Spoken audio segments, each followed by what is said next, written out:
Hello, I'm Becky with Malvern Books. Very pleased to welcome you to the book launch celebration for John Sibley Williams' two new poetry collections, The Drowning House and Scale Model of a Country. Reading with John tonight, we're also very happy to have Chloe Martinez and Esteban Rodriguez with us as well. Chloe Martinez is a poet and a scholar of South Asian religions. She's the author of the collection 10,000 Selves from The Word Works and the chapbook Corner Shrine from Backbone Press. Her poems appear in Ploughshares, Prairie Schooner, The Common, Shenandoah, and elsewhere. She works at Claremont McKenna College.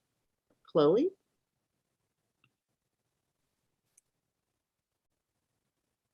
Thank you, Becky, and so good to be here. Really excited to read with you both, John and Esteban, and to celebrate John's two new books. I love how prolific poets have been in this pandemic time. It's really amazing and impressive. So I'm going to read a couple poems from my pandemic baby. This is 10,000 Selves, my first full-length collection, which came out in October. And I thought I'd read a couple from that and then maybe a couple of new poems. So this is the first poem in the book. This book is a little bit about India, a place that I study and have spent a lot of time, a little bit about parenthood and chaos, and a little bit about, I would say, like spiritual progress and how we try to sort of make our way through the mess that is materialism and everyday life and personal religiosity and institutional religions. I'm a scholar of religion, so I think about this a lot, right? What does it mean to say you're religious or to refuse to say you're religious? So this is just the first poem in the book. And the title comes from this poem. The Mirror Room, Maringar Fort, Jodhpur, Rajasthan. You live in a high fort above a blue city, the rooftops below speckled with laundry. At night, the distant echoes of 100 brass bands, 100 weddings. The blue of the city is not quite robin's egg, not exactly the blue of chicory. Outside the city is the desert. Don't tell it like a story. It will sound too beautiful. You stand on a high parapet in the rustle and coo of pigeons under filigreed eaves. When you step over red velvet ropes, leaving the museum behind, you find rooms empty as the moon, floors carpeted in desert silt. In one bedchamber turned cave, you hold your breath. You bow before a rank hill of bat guano. You touch niches for the ghosts of little lamps and frescoed girls dance with gods along the wall. Plaster dusts your fingertips. Stained glass windows turn your thin skin rainbow. You take a photo of a white hallway. Mughal arches echo, fade into light. Not a story, not an image. It is a map. At the end of the hallway, a balcony. The ground, hazily distant. The wide-winged turkey vultures gliding so close. Hold tight to the railing. Notice how soft the sandstone carved into curling vines. Notice it is crumbling. Maringar means sun citadel.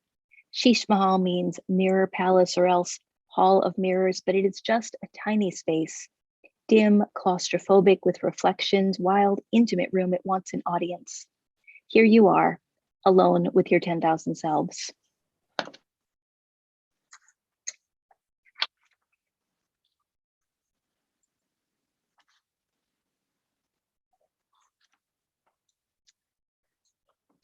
I'm going to read a New York poem that's in this book. I went to college in New York. And this is a poem from long ago, New York days, that I wrote, and then it sort of like changed for me after 9/11. It's a pre 9/11 poem, and then it has become a post 9/11 poem unintentionally. Sheep Meadow, Central Park, 1999. In the shade at the southern edge, you pause for a minute. That green, that sunshine extending ahead. It sort of knocks the wind right out of you to suddenly be in such a space. And there is the old Russian man making balsa wood glider planes with nothing but a knife, giving them all away to kids who toss them inexpertly up, then watch, and you watch too, as they catch a current of air and rise high above the trees. beside the skyscrapers becoming indistinct against the bright summer sky, our eyes watering with the effort of keeping track of where they go until they're indistinguishable from real planes, until they fade into blue, into memory. He builds them perfectly. They never come down. Gonna read one more short one from this book, and then I'll read a couple new poems. I always choose poems before I read, and then in the middle of the reading, I change my mind. I don't know if you do that too. It's so hard to decide how you're gonna feel. Okay, I'm gonna read a bunch of the poems in this book are called mandala poems, and a mandala just means a circle. But in a lot of South Asian religions, it also can mean a circle that's used as a meditative device. You've probably all seen Tibetan monks making these mandalas out of colored sand, and it can be used for meditative visualization and a kind of a narratives are told about it in Tibetan Buddhist texts, for example, where if you kind of move through that mandala and it's like a map of the world, it's like a sort of a microcosm where you can kind of try and work through the problems of the world and get to whatever's in the center, enlightenment. So I wrote a lot of poems with this idea of the mandala in mind, even though in many of them, as in this one, the mandala does not appear. Mandala of the Nature Center Sleepover. There is pizza. The fish that ignored us during the day now seem to take an interest. Maybe we imagine it. The seahorses are holding hands with their curly tails. There is one small octopus asleep in a rock cave, eye closed, mysterious, heart engine pumping visibly. There is a craft project, a scavenger hunt. The children and their adults wander back and forth, the moray eel opening and shutting his mouth in terrifying corner. And then we notice the octopus has awakened. She curls and uncurls, tentacle cakewalks across the glass wall, then rockets herself through the water. And the way she moves doesn't say escape or hunger, though once we see her false eye spots glow bright blue as if, her label says, under threat. But that color fades and she goes on far beyond easy explanations, a dance of being alive in the body, a dance of the body alive. The octopus is unlike us. The octopus is more like us than we can explain. What I mean is the multiplicity of her suction cups, unimaginable. And yet right here before our eyes, the truth, beauty. We stand in a semicircle before her tank, watching for as long as the octopus chooses to move us. We stay quite still, fallen, silent, seen. Thank you. Okay, now if I have time, I'm gonna read just 2 new poems. Am I good on time? Yes, hopefully. I've been working on a new project in the last year or so, which is about it's about art and museums. My parents are both painters, artists, so I grew up spending a lot of time in museums. And this past almost 2 years now, in the pandemic, I really missed museums and thought a lot about what they mean, what experiences we have there. And also I've been thinking about what they are as cultural institutions, right? The ways that, especially in Europe and the US, right? Museums are largely founded on exploitation and colonialism, and they're full of art that nowadays, lots of that art is being, sent back to places where it turns out it was just stolen from, right? So I'm thinking about the ways all of these kind of complex histories go into the experiences we have in museums, and also the way museums are like this sort of communal space where you have this also very interior personal experience with a work of art. So I'm going to read just 2 poems from that collection. This one just came out in Quarterly, and it's called At the Prado, Age 18. When I finally got there, let's say it didn't matter that on the way over, as I was crossing the street, a woman offered me flowers and I didn't buy, and she hit me with them, shouting, and the light changed and I fled. Didn't matter whether Madrid felt cold and severe and rainy or cold and magnificent and rainy. Made no difference even that on New Year's Eve, I lost track of my friends and wandered rain-slicked streets alone because I was uninterested in a stranger's hands on me. Call me a prude, whatever. That's how I felt that night. Let's say when I finally got there, the only thing that mattered was Velasquez peering out from behind the easel in the background, showing me light and breath and cruelty. The Infanta, a skinny little kid, strapped into her dress like the tent pole in a circus tent. And beside her, bristling alive, two girls, unusually small, often called dwarves. One looked out with the fierce, elegant face of a person who sees everything, surrounded by people who don't notice much, who move destroyingly through their little world. There is still the interior life, Maria Barbala said to me in the echoing gallery, and there was white light all over her immaculate dress. Gonna read just one more. This is the last poem for today, and thanks so much for having me. And this one, gonna move my little screens around. This just came out in Beloit Poetry Journal. I guess as you can see from the last poem, a thing I've been thinking about also a lot is gender and the way gendered experience comes into museums and the way we look at art, the way we experience art. As well as all kinds of other biases, right? Disability, race, religion, it's all there. So this is called Woman Dancing, and it's very much an acrostic more than the last poem. It's based on a tiny little like terracotta plaque, pre-modern, like 1st century BC, that's in the Metropolitan Museum of Art, that's from North India. Woman Dancing. I don't know her name. Call her fist in the air. Call her dancing so hard she might fall. Call her doesn't care. The guy with the vina is playing all out. You can tell by the way his sculpted hand almost blurs the two of them, making their little terracotta square sweat and rattle. They're busting out of the frame and the whole thing might just fall down or burst into flame. I don't know her name, but call her specific real woman in the year 57 BCE. I can't hear the music, don't know if she danced as a queen, as one caption claimed, or if she went home hungry after the music stopped, washed the pots, thought about giving it all up, maybe going monastic for a while. I go to the foot of a tree and think, happiness, writes the nun in the Terigata. But that was ancient history by the time woman dancing moved like pure human joy, her ornaments rattling or shining in the light. Was it night? What could it have been but the moon? Look at her eyes, even behind this plexiglass in the quiet spotlight of distant, dusty gallery number 253. Like your own in the photo you found at the back of a drawer, the one from your best, worst, youngest year. They're shining. They're just distant fire in there. Thank you. That was great. Thank you so much, Chloe. I really appreciated hearing that. Beautiful things. Thank you. Next, we'll be hearing from Esteban Rodriguez. Esteban is the author of 5 poetry collections, most recently The Valley from Sundress Publications in 2021, and the essay collection Before the Earth Devours Us from Split Lip Press, also in 2021.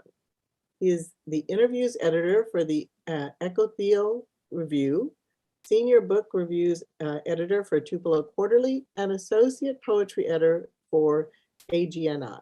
He currently lives in Central Texas. Esteban? Hi, y'all. Really good to be here. I'm going to go ahead and read from my first collection, going a little bit old school here, Dusk and Dusk from Hub City Press, and I'll read a few poems from there, but let's start off with Lucha Libre. It was a mask I wanted more than fame. The tight turquoise leather tied with red shoestring around my nape. The thought of being someone else without being anchored to a face, so as not to face the features in the face that were slowly changing, growing stranger by the year.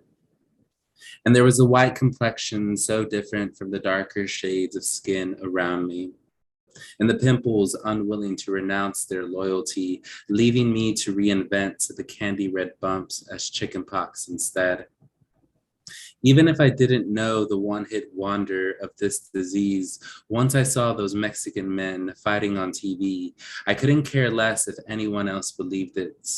If I, like them, was putting up a front because a front was the surest thing to guise myself in, to carry my confidence further than their choreographed jumps, then their lunges, plunges, angelic dives, then the tiptoe rope walking as they backflip farther into the ring, or as their sweaty bodies begin to sink with the crowd's shock and awe, feed off their praise and screams.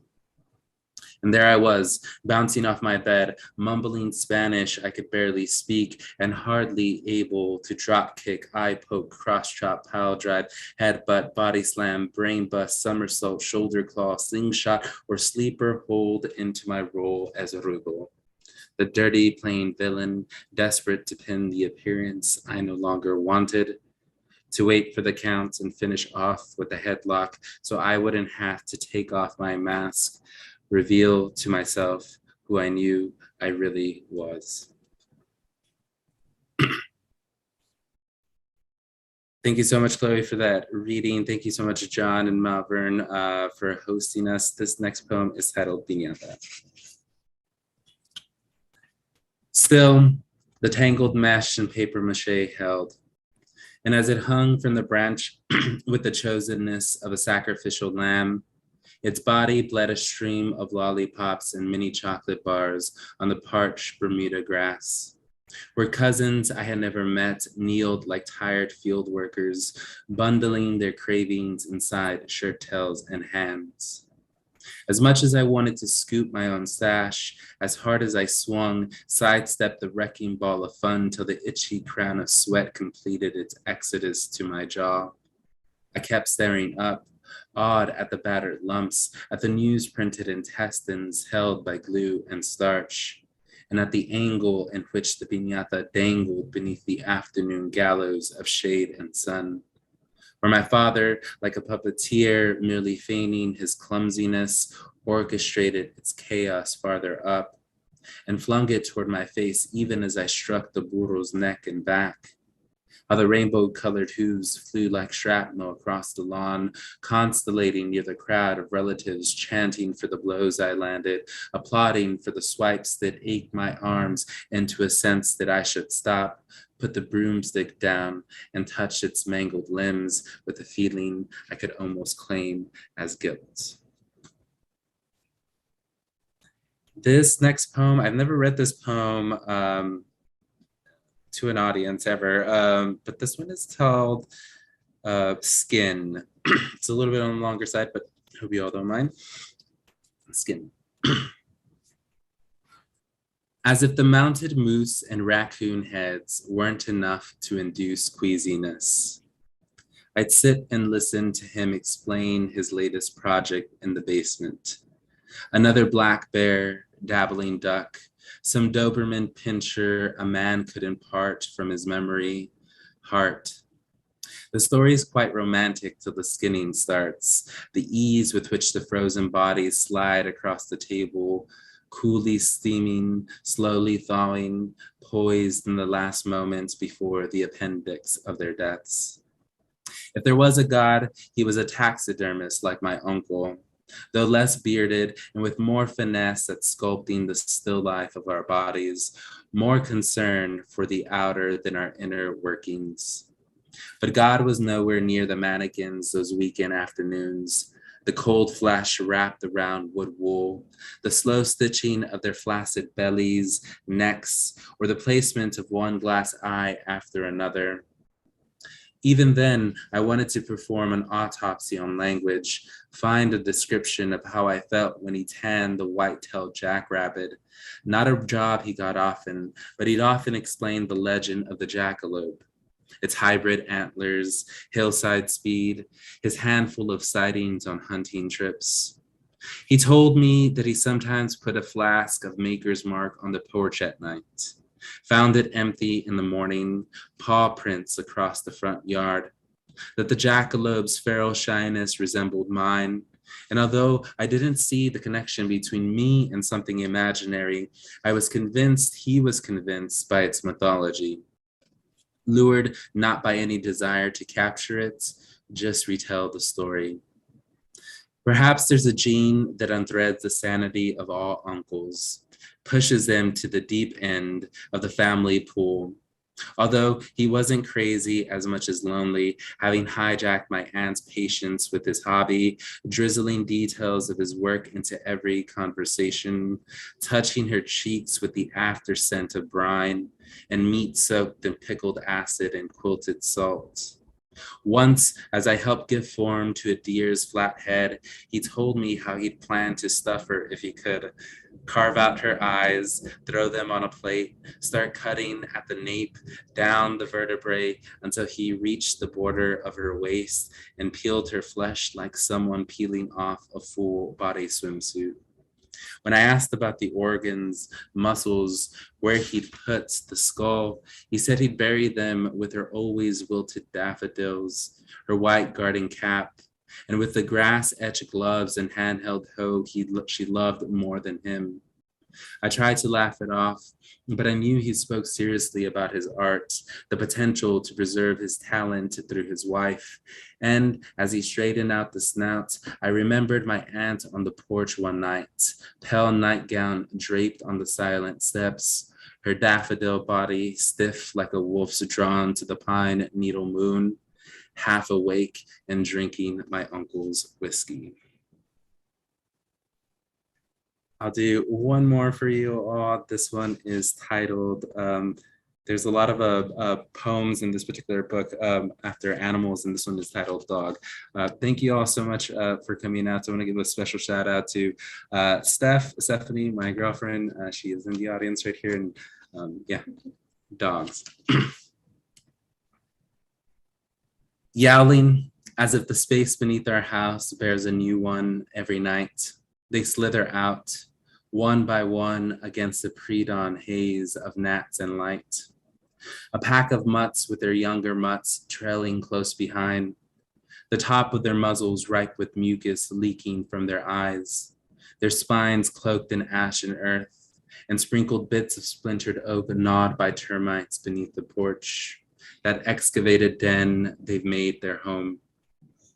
These are far from the lassies trained for TV shows, the barnyard family pets, or work dogs guiding goats from the pasture in, but strays exhausting every place they've ever been, like nomads trudging through some Bible deserts, still without a place to go, aware that every inch of here is bruised with thirst, and that the ground brands their feet with scalded mounds of dirt. But I am just a boy, squatting low, crawling far beneath the steps, placing slabs of ham against the broken bricks, concerned their feral habits haven't fully formed, that they'll wander all day without a thing to eat, no bone or chow placed inside a bowl, that the mothers of the pack will return with teats still leather black, wary that as I belly out this wooden womb, they'll have to worry about another mouth that isn't full. Thank you all so much.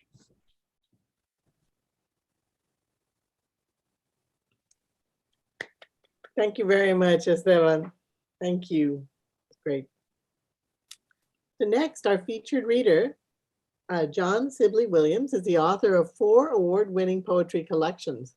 The Drowning House, which was winner of the Elixir Press Poetry Award, Scale Model of a Country at Dawn, winner of the Cider Press Review Book Award. Both of those we are celebrating tonight. And in addition, John's other books are As One Fire Consumes Another and Skin Memory. A 26-time Pushcart nominee and winner of various awards, John serves as editor of the Inflectionist Review and co-founder of Caesura Poetry Workshop. John? There we go. Hello. Sorry, I didn't unmute myself. Hello, everyone. Thank you so much, Becky and Joe, for having us. I really appreciate that. And thank you so much, Esteban and Chloe, for coming today. That was just beautiful work. I've read both of your work, but I've never heard being able to actually hear the readings, and very, very beautiful. And thank you so much. I have both work from both of you, so I'm very excited. I guess I am just going to read a couple poems from each of the two books that Becky was kind enough to reference. But I always start every reading with the same poem dedicated to my mother. This is from a few books ago, but I guess my mother used to read to me in the womb. And I wonder if that's part of why I started writing at a very young age. Like I was 7 or 8 when I started writing, full like 10-page short stories. And I think that's probably why. She just read constantly to me in my belly. So in her belly, excuse me. So I like to start with a poem for her. She passed away about 6 years ago. This poem is called Death is a Work in Progress.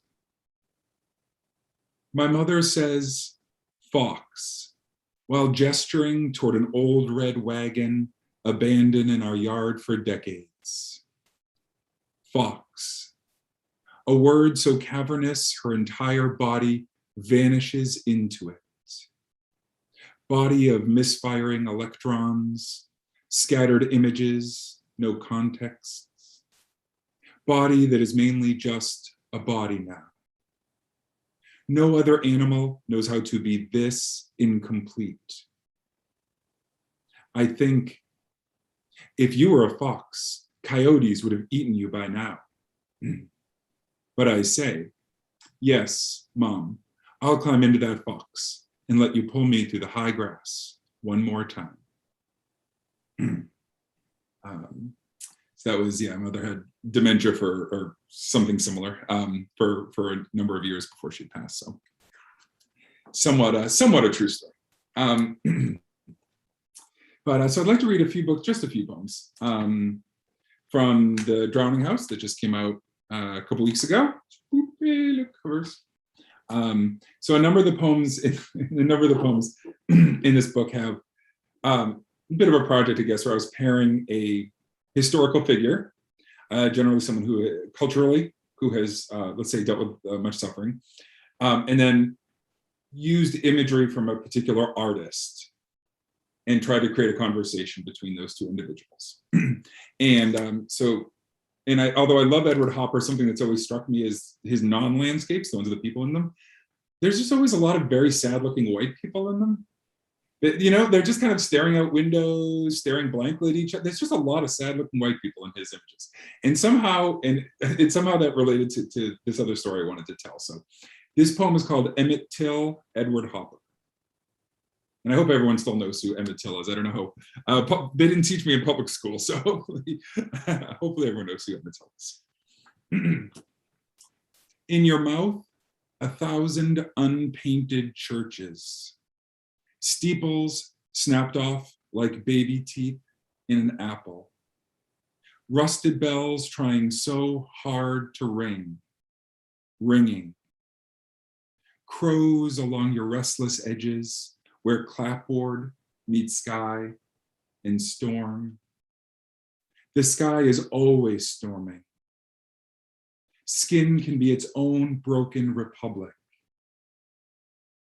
Everywhere, overgrown rail tracks and a few white people who don't know what to say to each other. Not anymore. Truth is married to the surface of things.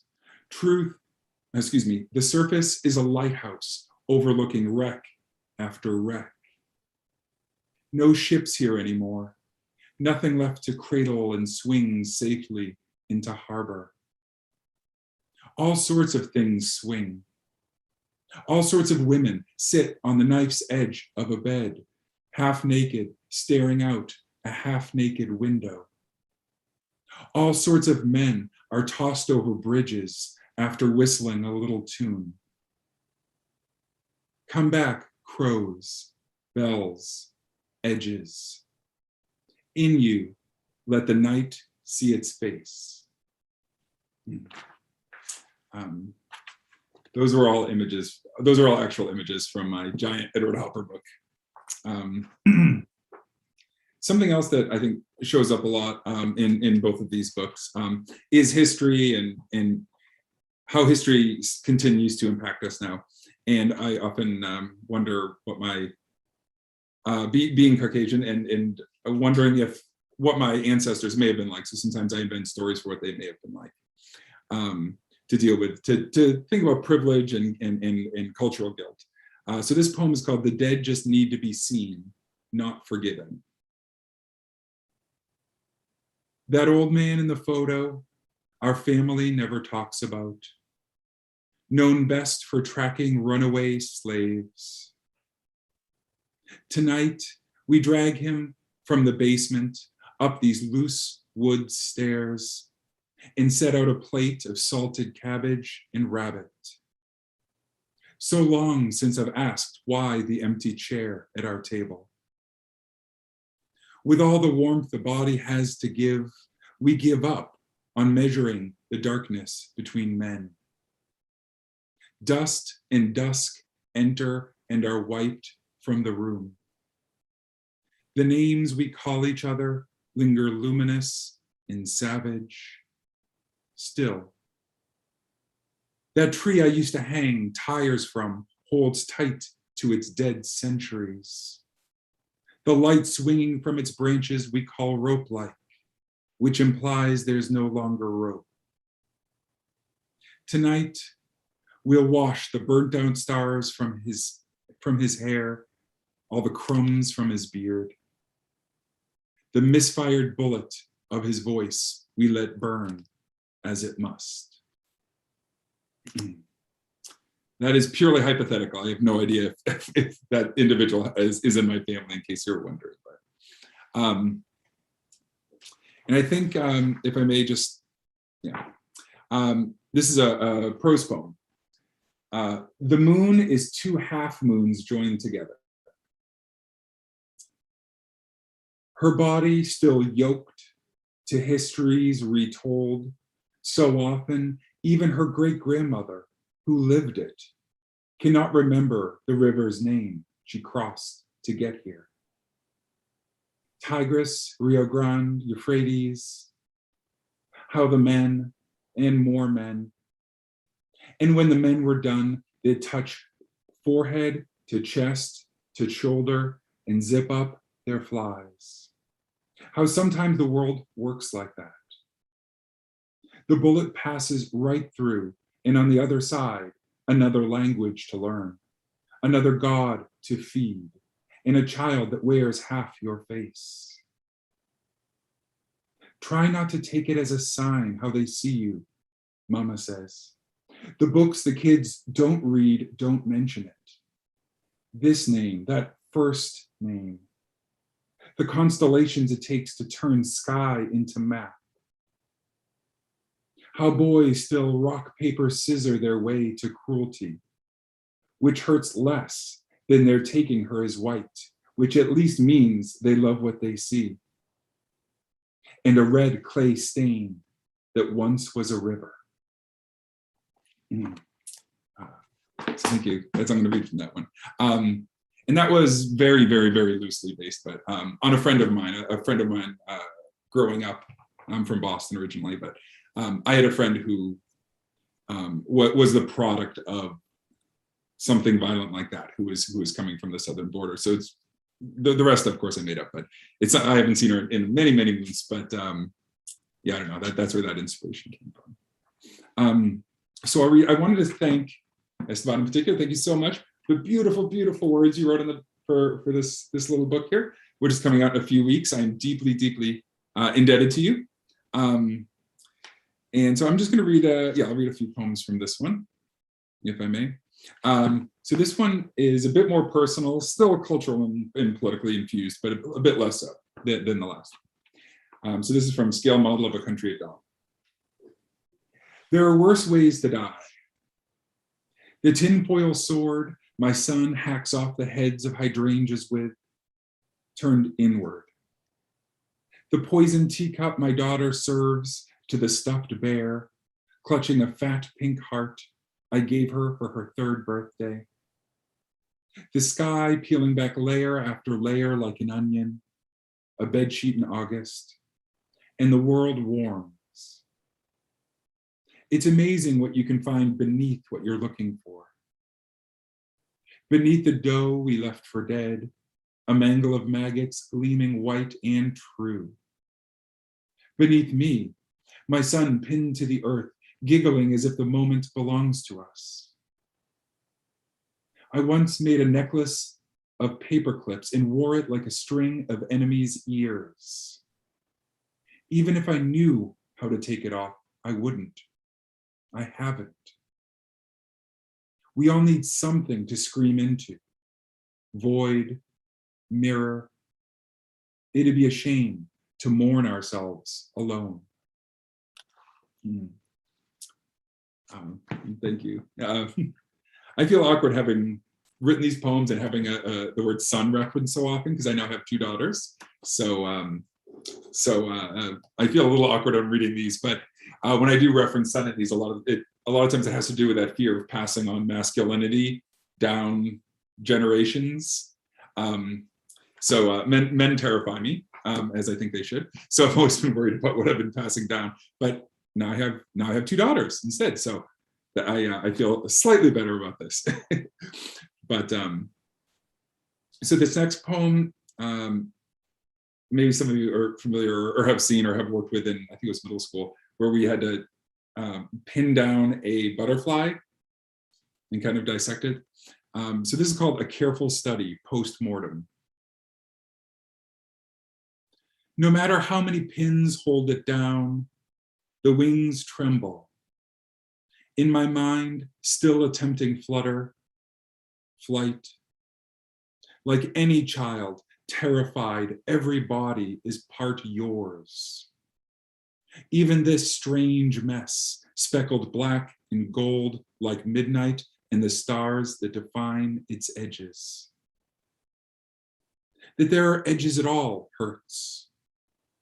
Shouldn't the dead carry less weight, less expectation of awe? The pages begin to fill themselves. Measurements, comparisons, organs so small, you're not sure all interiors aren't ash. Like what rests, useless in cooling, beneath the fire your father last night showed you how to light. Mostly, he said, so you won't keep asking when your mother will return. Oh, thank you. Someone just so I have, I think just two more, something like that. Where are you? All these little things. Okay. Okay, so yeah, I think I'm gonna read just these. So this poem, just a tiny bit longer than some of mine, but it's there are 3 words in this which I know a lot of people aren't gonna know. Minidoka, Manzanar, and Harmony. Those were, all 3 were, some people are shaking their heads. All 3 were Japanese internment camps. And those were the 3 that my wife's grandmother was pretty much raised in. The first number of years of her life were spent there. So those are those 3 words. And it begins with Langston Hughes' quote, a brief one, saying, "Today we will write about lights." And the poem title is "Our Pasts Like Lighthouses." I saw the sign scuffed and hooked over a boarded up door frame, freed from meaning only open or closed, doctor or butcher, just a beautifully blank face gone all impartial and true. Each brick shattered window its own cathedral. Finally, with history holstered, the barrel but lukewarm, the fossils of fallen stars have a chance to shine again, to be dusted off and to dust our future ancestors. My daughter, for example, how little her skin resembles mine. How if this were 1944, she and her brother would be displaced in Minidoka or Manzanar. Harmony, harmony. How she loves to say that word without the weight of context. How like a lighthouse, she scans every goddamn corner of her safe little sea in search of some wreck to save, to guide back into harbor. Today, it's my heart. Love, thank you for that. And for this rotted old wooden sign, briefly, we will leave our names on. Thank you. I just heard one of them in the hallway, so I'm just going to read one more poem. And again, I just want to thank Chloe and Esteban. Thank you so much, and Becky and Joe and everyone. Thank you. very excited. And my kids were trying to log in. They actually wanted us to watch. They've only seen me read once on Zoom before. They were trying to get in downstairs, but I think there were internet issues. So, out to my babies, my little babies too. So luckily, being 5, my kids are old enough to know what object permanence is. But at the time of writing this particular poem called Object Permanence, they did not. And I'm sure we all know what that was. It was amazing. Just look at this. Whoop. And then suddenly it doesn't exist anymore. It just doesn't exist anymore. So I'd like to close the reading this poem, Object Permanence. Everything's still here. Even after hidden behind the world's back, stolen from view, presumably erased from existence. Like a loved one, you have no photograph to grieve. Like that red wagon my father broke and scrapped and said I'd only imagined dragging through our garden, which once, and therefore still, throbbed the morning green. If leaving infancy behind has taught me anything, it's never assumed that disappeared cannot return. If what I've lost over the years is a lesson, it's that nothing returns in its original form. See, my mother would say, how the pale blue ball upthrown up into the sky is now a moon, gorgeously unattainable. Please see me like that. Again, thank you so much. Thank you, everyone. That was wonderful. Thank you, John. Thank you for sharing from both of your books. How did it happen that you ended up having 2 books come out at the exact same time?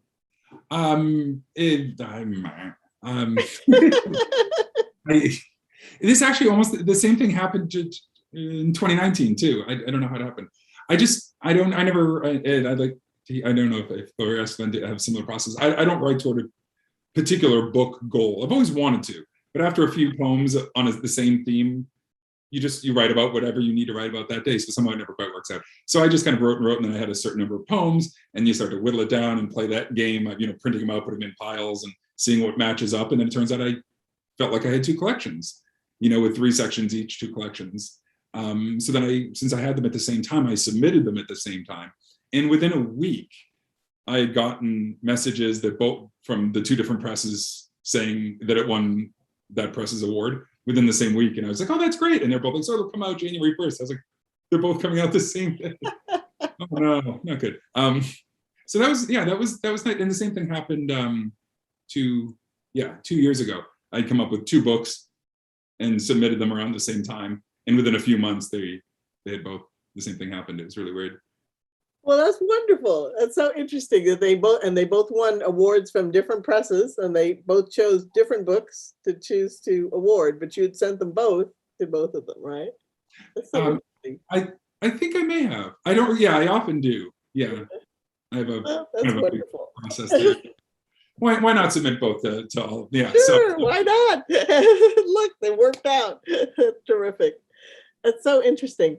And so did you feel like you were, because I know that there were kind of different themes that you have going on, but you were writing them all about the same time. So it was just a different, and it's interesting how you ended up with very 2 distinct themes that that the different poems kind of fell into the different grouping.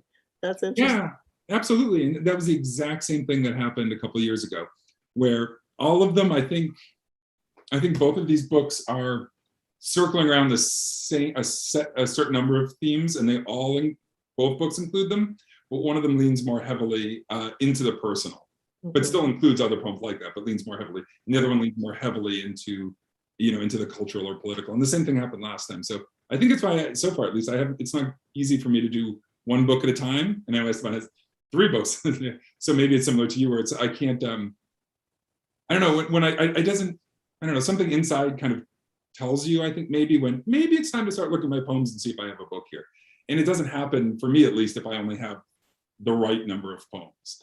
I feel like I need almost 2 collections worth, and that allows more leeway to know where to place things and what feels right together. It's hard to get everything to feel right together if you have the exact right number of poems for 1 book. So maybe this will just, maybe every 2 years, maybe I could try to come up with 2 books. Yeah. We'll see. Well, it seems like the three of you have been very prolific in the last pandemic year, year and a half, 2 years. Did you find that forced kind of isolation, I guess what it would be, kind of encouraged your creativity and helped you to get these books done? Chloe, Esteban, John? I'm not gonna have the most emotionally positive response to that. So I'd love to hear what they have to say. Okay. I can go. I specifically, a lot of the essay collection that just came out was actually written, majority of the essays were written in a Starbucks when I was like in my mid-20s. So that was like a while back. And so, and The Valley as well, that was written in 2019, a bulk of it. So I guess just like in terms of like, but when I assembled it and then finally got it into a book collection, it just took a little bit of time. But I think my day-to-day life has changed quite drastically with like the pandemic. It's kind of one of those things where I work at a high school, so our day-to-day activities changed a lot. But I think the output was, I try to remain as consistent as possible with it, just so that way I wouldn't necessarily, I feel like some semblance of like of the past world was still with me, where it doesn't necessarily seem like I'm drowning in this like constant tragedy, and it has been a tragedy for many people, and definitely continues to be a tragedy for many people. Definitely, that's true. Chloe, did you have a kind of the same experience, or what did you feel? I mean, I had a weird mix of experiences. On the one hand, I put out a chapbook in fall 2020 and then this collection in fall 2021. So I put out 2 books during the pandemic after never having put any out before that.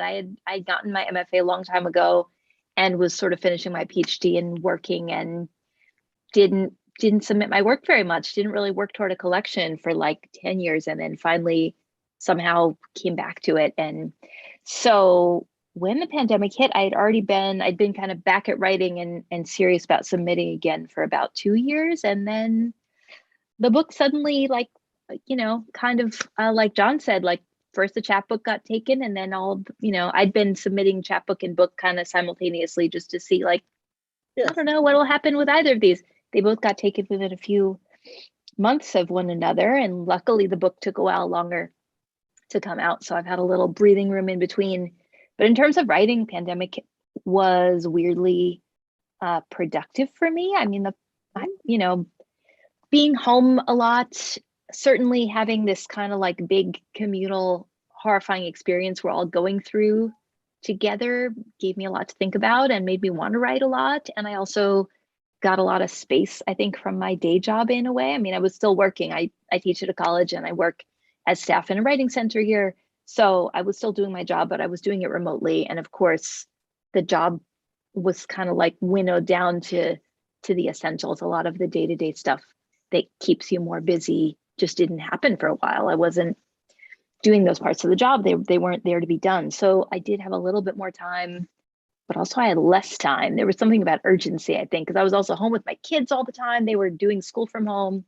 You know, my husband also teaches, so there were days when there would be like 4 of us teaching and taking classes on Zoom at the same time from our small house that was not designed for those activities. So like there was something for me about the pandemic that put a ton of pressure on me, kind of the way, you know, if you're trying to write poems and suddenly you are like, okay, fine, I'll write a sonnet. Poets talk about how the constraints of that form can be really productive and helpful.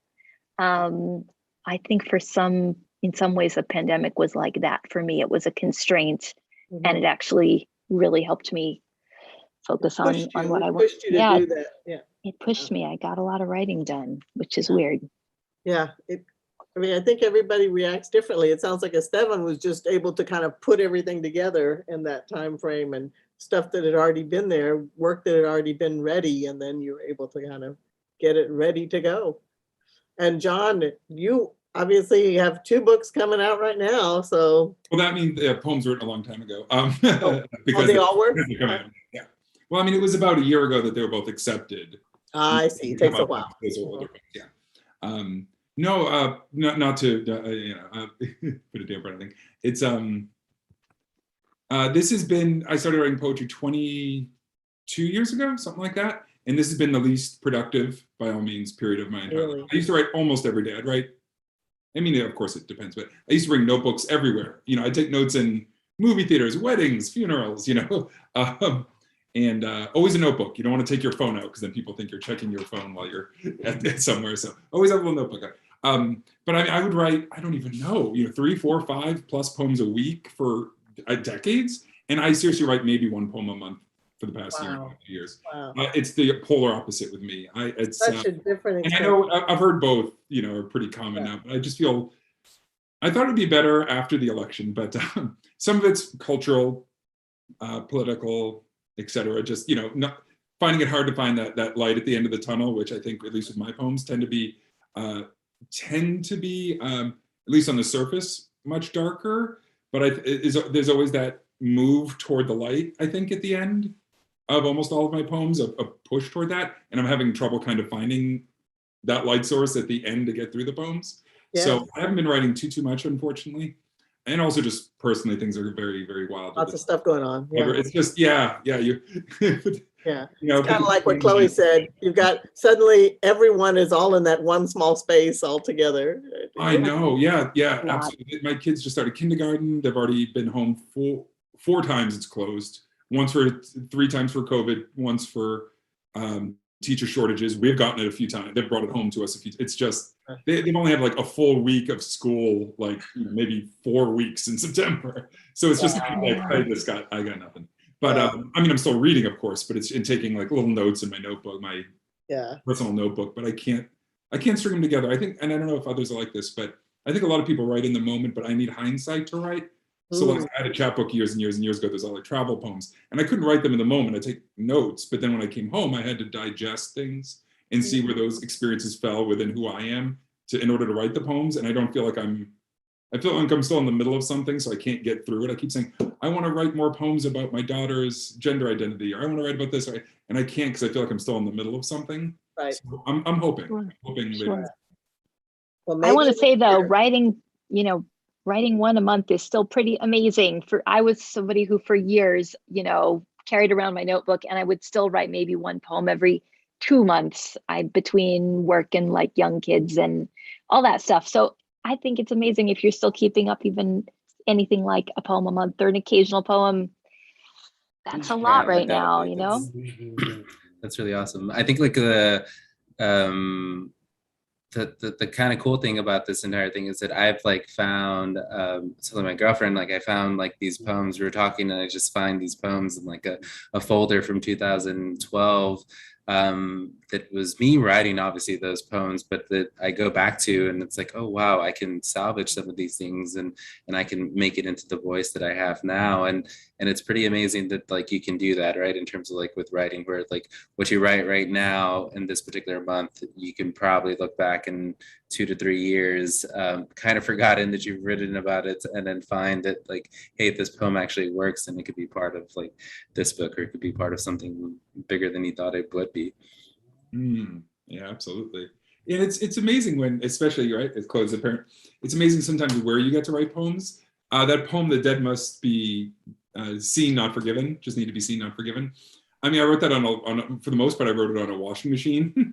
I told my kids I do the laundry, but I didn't actually have to do the laundry, but I told them to go downstairs and just turned it on so they would hear it rumbling. And I'm like, yeah, do some coloring or something. And then I wrote most of that poem just on an empty washing machine that was vibrating. So there's a certain kind of something, I think there's a certain, I don't know, passion's not the right word. There's a certain drive you need to be able to do that. Whereas now it's like, I literally just kind of close my eyes for the 30-second breaks I get in between things. Oh yeah, I remember writing poems when my daughters were babies, where I was like, like nursing a baby with one hand, and I was like, I can write something, I can make it happen. I got very little done, but yes, I kept trying, right? Like you just keep trying, and then eventually more space opens up. Yeah. Well, speaking about the writing process, y'all, I definitely have to get both of y'all do an interview with the EcoTheo review. So I'll be reaching out to you all if you guys are interested. Would love that. And we can talk about your collection, about your work, and just your daily writing process, and just anything that you want to. Oh, well, that would be amazing. Thank you. Cool. Yeah, I'll reach out this coming week. I have both your emails, so that'd be pretty awesome. Thank you. That would be really cool. I love EcoTheo. No, I know. That sounds wonderful. I'm glad that y'all are connecting. This is great. I mean, it's been a very, just a joyous event. Thank you all so much for choosing to work with us at Malvern Books. And John, all the best to you and your 2 new collections. And Chloe, it was great to meet you. Esteban, we're always happy to see you, and always happy to be able to hear your work. So thank you all so much. And we will have this video up on the YouTube channel from Malvern Books. If you'd like to share that with anyone or post it anywhere, we're happy to have that. And of course, we are carrying works from John. We'll have John. We have John's. We have Drowning House in store right now, and soon we will have the scale model of a